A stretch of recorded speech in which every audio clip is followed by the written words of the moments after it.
Hello all, my name is Lydia Demetrio, and I am here as an ally to the deaf community to speak with you all about a very pressing issue. However, before I begin, I would like to clarify that I am in no way an expert in ASL or deaf culture. I am simply here as a friend and ally to the deaf community. That being said, I would like to discuss with you all today how the mental health field can better serve the deaf community. In a study of 228 deaf and hard of hearing adults, it was found that a large portion reported having emotional, relational, and situational problems. But the majority that reported having those problems did not seek help. This does not mean that deaf or hard of hearing individuals are not resilient and mentally healthy. But it does mean that a majority of those who are struggling may not receive or seek the help that they need. Why is that?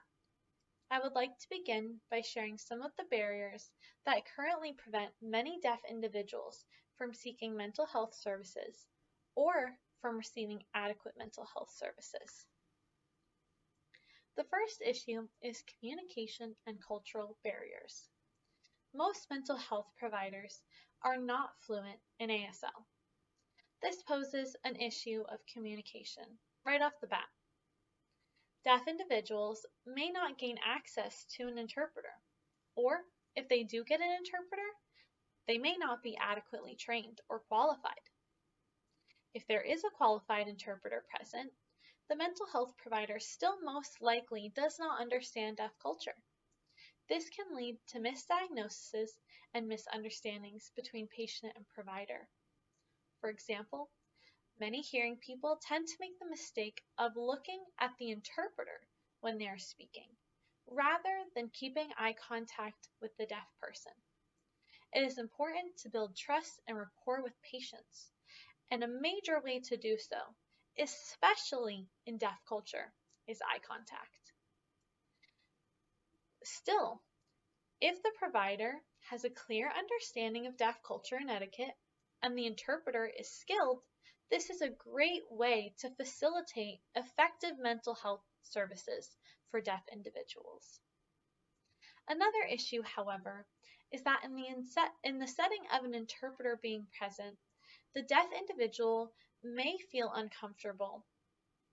Obviously, interpreters follow a strict code of ethics for confidentiality, but the deaf community is a very tight-knit community, and one slip-up of private information about a deaf individual could cause serious harm.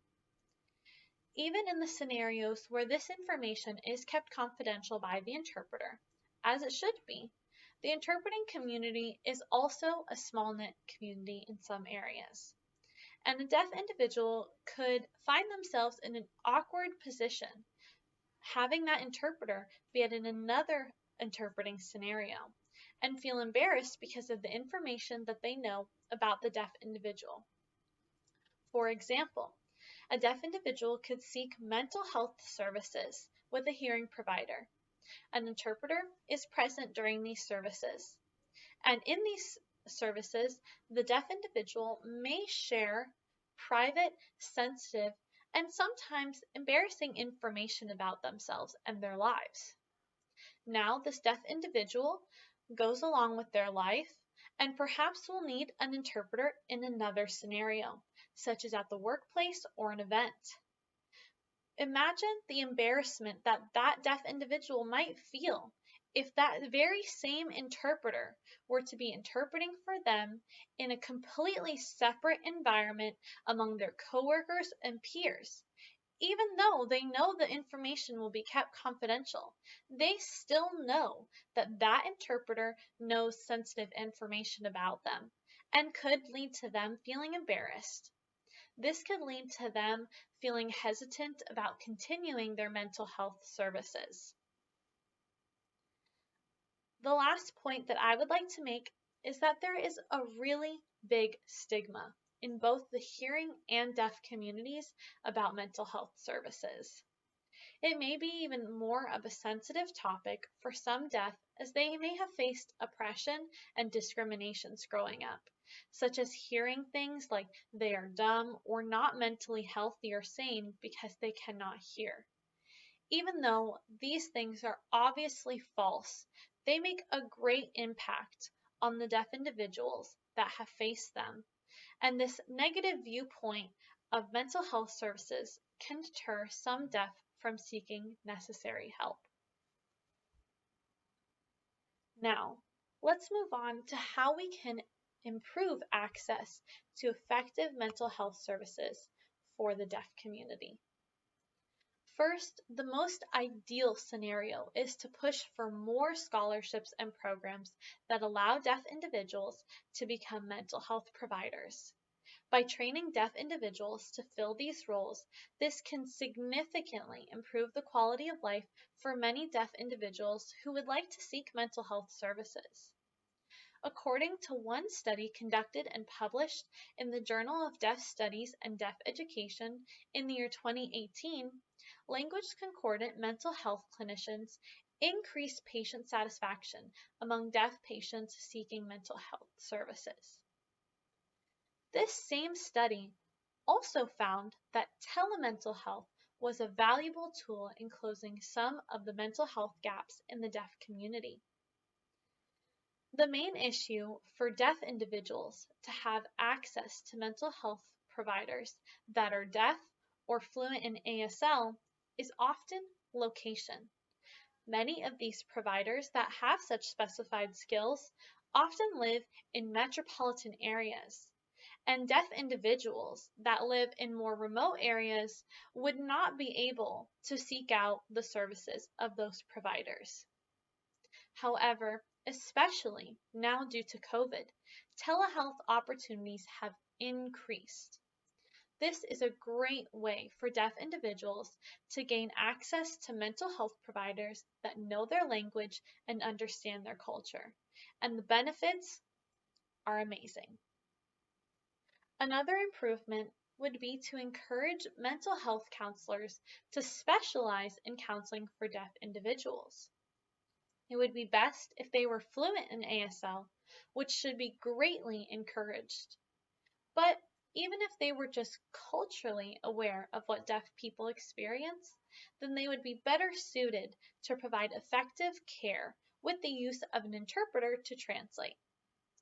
One academic paper entitled Cultural Implications for Mental Health Professionals Working with Deaf Individuals goes on to discuss many key deaf culture elements that mental health professionals should do well to familiarize themselves with in order to provide effective services to deaf individuals. I would like to discuss a few brought out, as I feel that they are great examples of why mental health clinicians should endeavor to be trained in deaf culture. One deaf culture importance to note is the tendency towards directness. Honesty is a big value among the deaf community and may be expressed in blunt ways at times, which differs from the majority of American culture. This is important for clinicians to note, as deaf individuals highly value direct, clear, and honest opinions and advice.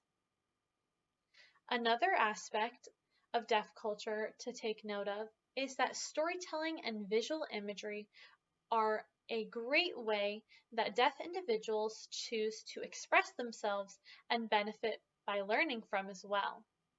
This can be a great tool for mental health providers to use, and important for them to realize that a long story in response to a question is the deaf individual's way of answering. The last one I would like to point out, although there are many great points, is difference versus disability. It is very important for mental health providers to understand that the deaf community rejects the label disabled. And they do acknowledge themselves as different from hearing people only in the aspect that they cannot hear. If mental health providers simply were required to take one course in deaf culture, they would be able to provide significantly better care to their deaf and hard of hearing patients. I know I personally have benefited greatly from having a mental health counselor that understands my lifestyle and values. As one of Jehovah's Witnesses, I live a lifestyle and have values that may differ from many people. And although it doesn't stop me from being able to feel comfortable and relate to people that don't understand my religion, it is so much easier to have a mental health counselor who is well acquainted with Jehovah's Witnesses and understands my values and religions. The last important improvement I would like to discuss with you today is to encourage interpreting agencies to specialize in hiring and training skilled interpreters to interpret mental health services.